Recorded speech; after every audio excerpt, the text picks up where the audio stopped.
Bom dia, meus amados irmãos, a graça e a paz do Senhor Jesus, louvado seja sempre o nome do Senhor. Deus é o Senhor de toda a criação, mas de uma forma muito especial, Ele conduz o seu povo. Propósitos, santos propósitos de Deus, Ele cumpre em nossas vidas. Um dos propósitos de Deus na vida da igreja foi cumprido em Cristo Jesus. No Antigo Testamento, Deus de fato usou o seu povo como instrumento para trazer a graciosa e a poderosa salvação do Senhor. A salvação que seria alcançada por meio de Cristo Jesus. E então nós encontramos um trabalhar de Deus na vida de Israel.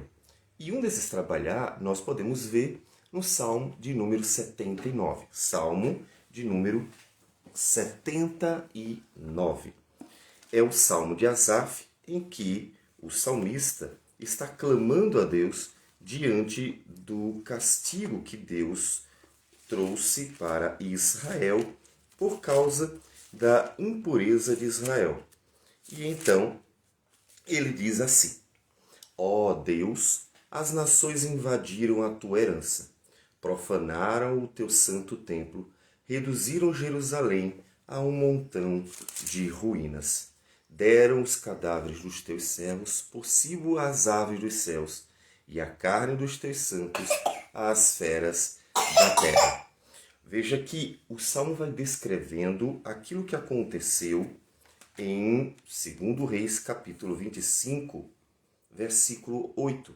No 7º dia do 5º mês, no ano 19º de Nabucodonosor, rei da Babilônia, Nebuzaradã, chefe da guarda e servidor do rei da Babilônia, veio a Jerusalém e queimou a casa do Senhor e a casa do rei, como também todas as casas de Jerusalém. Também entregou às chamas todos os edifícios importantes. E assim Deus trouxe o castigo sobre o povo do Senhor. Tinha propósito. O propósito era purificar o seu povo, porque Deus tinha também um propósito, que era o principal, de trazer a salvação por meio do Filho desta nação, Jesus Cristo, o Messias prometido. Paulo lembra bem isso em Romanos capítulo 9, quando ele diz que de Israel veio o Cristo, o Filho de Deus. Assim, Deus tinha que trabalhar a vida de sua igreja do Antigo Testamento. Isso já traz para nós algumas aplicações. A primeira é que veja que Deus tem um trabalhar especial com o seu povo, com o propósito de estar sempre santificando.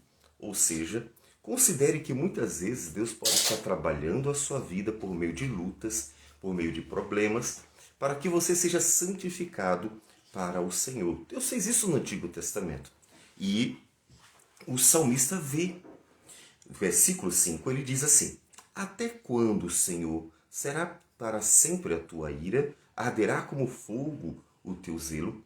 Veja que ele não olha para o que está acontecendo como uma obra do acaso, e nem muito menos ele vai imaginar que as nações e os deuses das nações eram mais fortes do que o povo de Israel e os deuses do povo e o Deus de Israel. De forma alguma ele poderia pensar assim.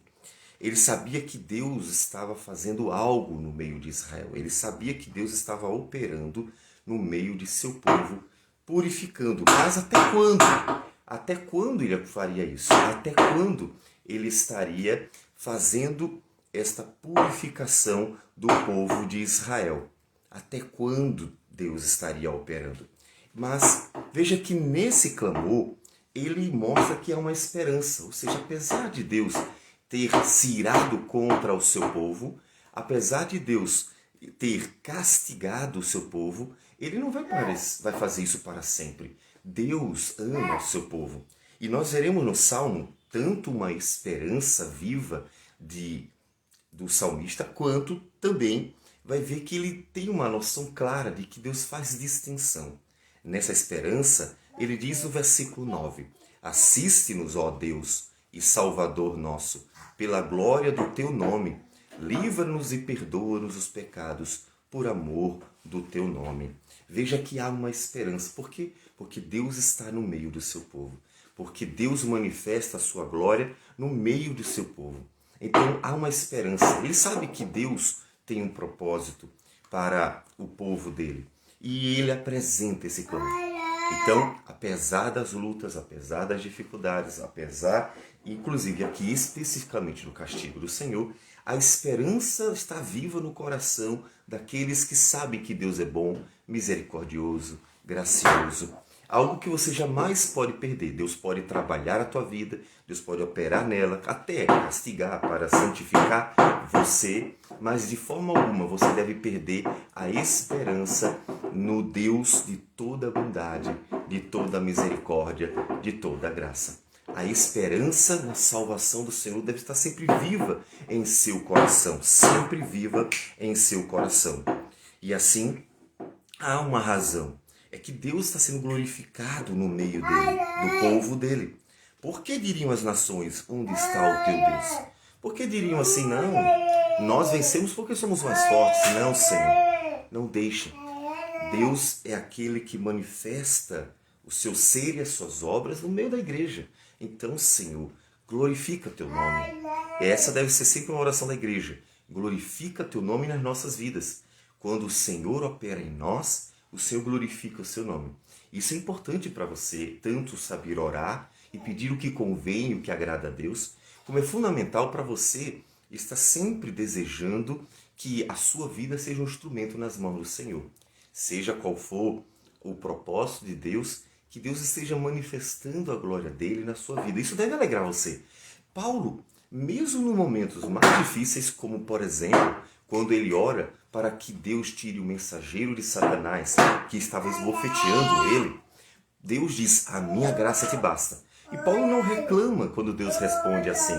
Muito pelo contrário, Paulo entende que Deus é glorificado também na fraqueza. E assim ele diz, mais me gloriarei então na fraqueza, porque quando eu sou fraco, é então que eu sou forte. Por quê? Porque Deus disse que manifesta o poder na fraqueza do homem.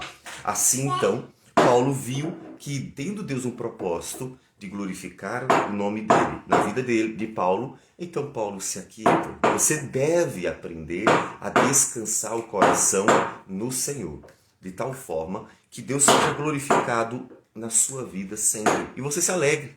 E você se alegre. E nessa distinção que Deus sempre faz, o salmista no final diz assim, retribui, Senhor, aos nossos vizinhos 7 vezes tanto o opróbrio com que te vituperaram.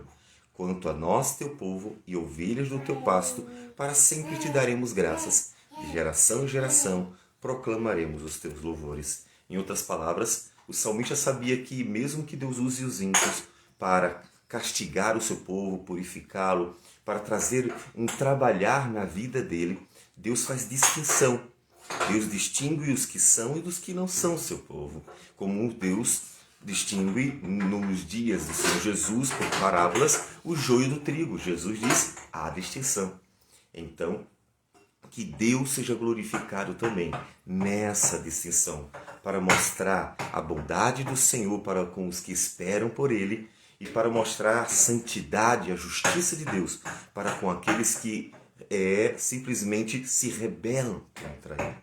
Deus não mistura tudo. Deus não vai olhar para vocês e dizer assim, é tudo igual. Não, não somos um balaio de gato, né? Nós somos ovelhas do pastoreio do Senhor, ovelhas do rebanho do Senhor. E Deus faz distinção. Se você que ainda não conhecia Jesus e está conhecendo, também quer ser tratado com tamanho amor e graça, com distinção, então vai a Jesus. Jesus de forma alguma vai repelir os que o buscam, porque Jesus prometeu que aquele que fosse a ele jamais seria lançado fora. Então, se você quer também ter a alegria de ser tratado com aquele amor por um pastor, por um pai, que é Deus, o nosso Pai, o nosso pastor, vai até Ele, até o Senhor da glória, que nos trata com tanta graça, com tanta misericórdia. E você verá que Deus estará agindo na tua vida para glorificar o nome dele e para você parecer cada vez mais com Ele.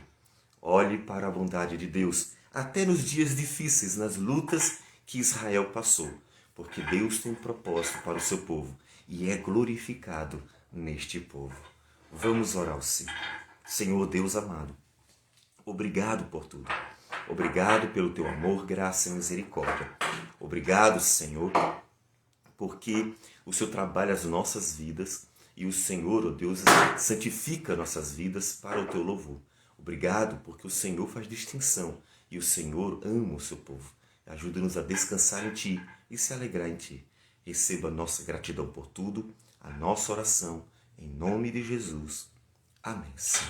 Que Deus abençoe a todos e um bom dia.